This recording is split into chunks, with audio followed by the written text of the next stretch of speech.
3400 BCE, somewhere near the Godavari River, India. Ram crouched low as he bent his tall, lean and muscular frame. He rested his weight on his right knee as he held the bow steady. The arrow was fixed in place, but he knew that the bowstring should not be pulled too early. He didn't want his muscles to tire out. He had to wait for the perfect moment. It must be a clean strike. "It's moving, Dada," whispered Lakshman to his elder brother. Ram didn't reply. His eyes were fixed on the target. A light breeze played with the few strands of hair that had escaped the practical bun atop his head. His shaggy, unkempt beard and his white dhoti gently fluttered in the breeze. Ram corrected his angle as he factored in the strength and direction of the wind.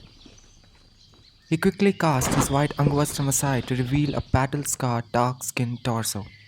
The cloth should not interfere with the release of the arrow. The deer suddenly came to a standstill as it looked up. Perhaps instinct had kicked in some warning signals. Ram could hear its low snort as it stomped its feet uneasily.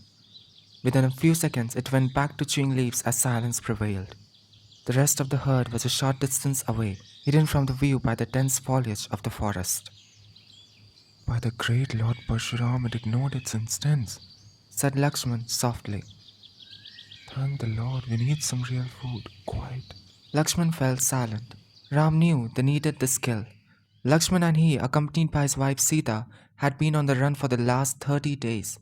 A few members of the Malyaputra tribe, the sons of the Malya, led by their captain Jatayu, were also with them.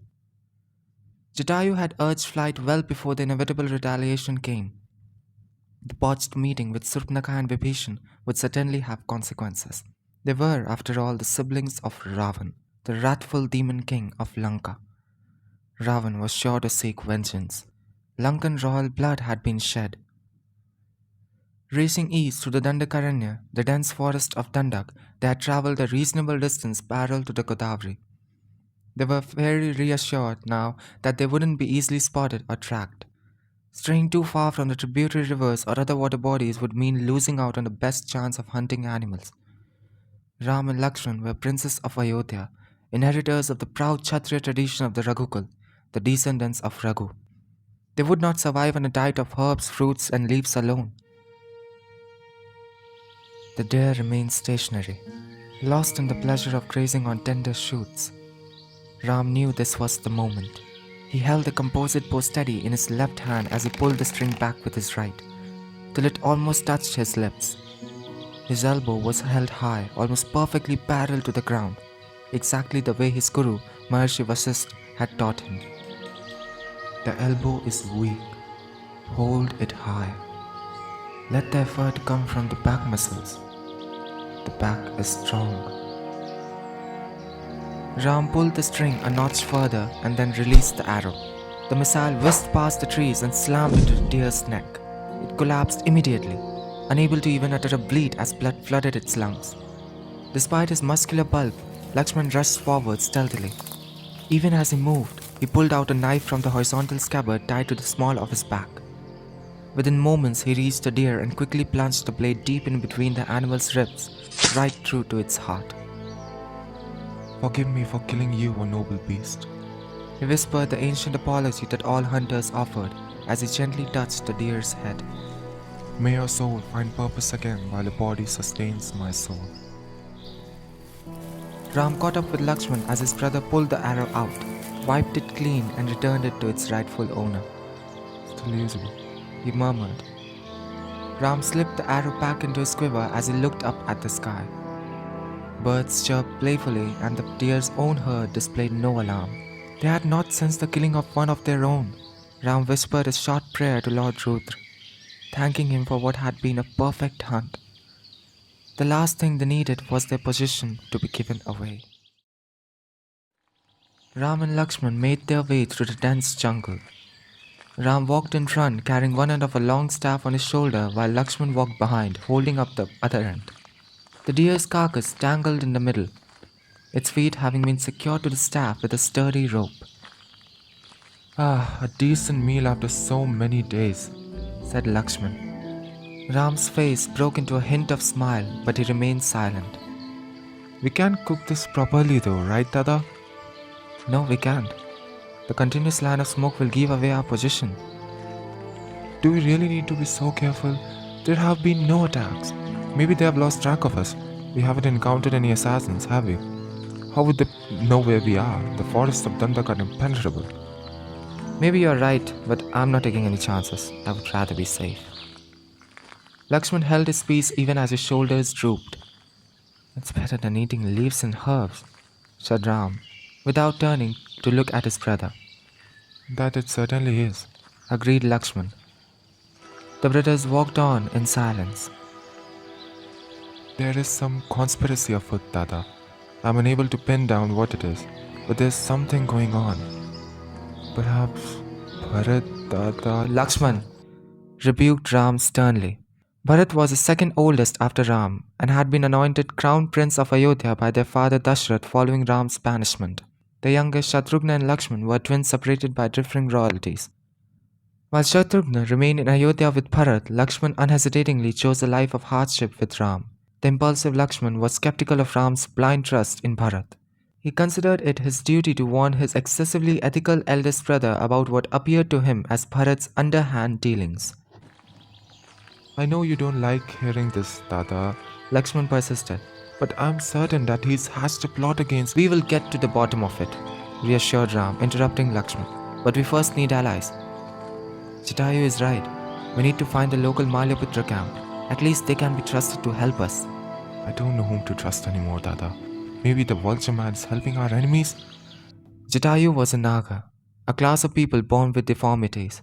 Ram had come around to trusting Jatayu despite the fact that the Nagas were a hated, feared and ostracized people in the Sapta Sindhu, the land of the 7 rivers, which lay north of the Narmada river. Jatayu, like all Nagas, had been born with inevitable deformities. He had a hard and bony mouth that extended out of his face in a beak-like protrusion. His head was bare, but his face was covered with fine downy hair. Although he was human, his appearance was like that of a vulture. Sita trusts Jatayu, said Ram, as though that explained it all. I trust Jatayu, and so will you. Lakshman fell silent, and the brothers walked on.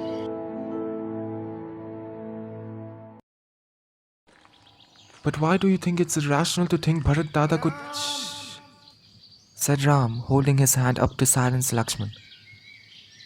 Listen. Lakshman strained his ears. A chill ran down his spine. Ram turned towards Lakshman with terror writ large on his face. They had both heard it. A forceful scream. It was Sita. The distance made faint her frantic struggle, but it was clearly Sita. She was calling out to her husband. Ram and Lakshman drooped the deer and dashed forward desperately. They were still some distance away from their temporary camp. Sita's voice could be heard above the din of the disturbed birds. Ram! They were close enough now to hear the sounds of battle as metal clashed with metal. Ram screamed as he ran frantically through the forest. Sita! Lakshman drew his sword ready for the battle. Ram! Leave her alone! Shouted Ram, cutting through the dense foliage racing ahead. Ram gripped his bow tight. They were just a few minutes from the camp. Sita! Ram! Sita's voice stopped mid-syllable. Trying not to imagine the worst, Ram kept running, his heart pounding desperately, his mind clouded with worry. They heard the loud whump of rotor blades. It was a sound he clearly remembered from an earlier occasion. This was Ravan's legendary Pushpak Viman, his flying vehicle. No! Screamed Ram, wrenching his bow forward as he ran. Tears were streaming down his face. The brothers broke through to the clearing that was their temporary camp. It stood completely destroyed. There was blood everywhere. Sita! Ram looked up and shot an arrow at the Pushpak Viman, which was rapidly ascending into the sky. It was a shot of impotent rage, for the flying vehicle was already soaring high above. Lakshman frantically searched the camp. Bodies of dead soldiers were strewn all over, but there was no Sita. Prince Ram. Ram recognized that feeble voice. He rushed forward to find the bloodied and mutilated body of the Naga. Jatayu! The badly wounded Jatayu struggled to speak. He is What? Ravan's kidnapped her. Ram looked up and raced at the speck moving rapidly away from them. He screamed in anger. Sita!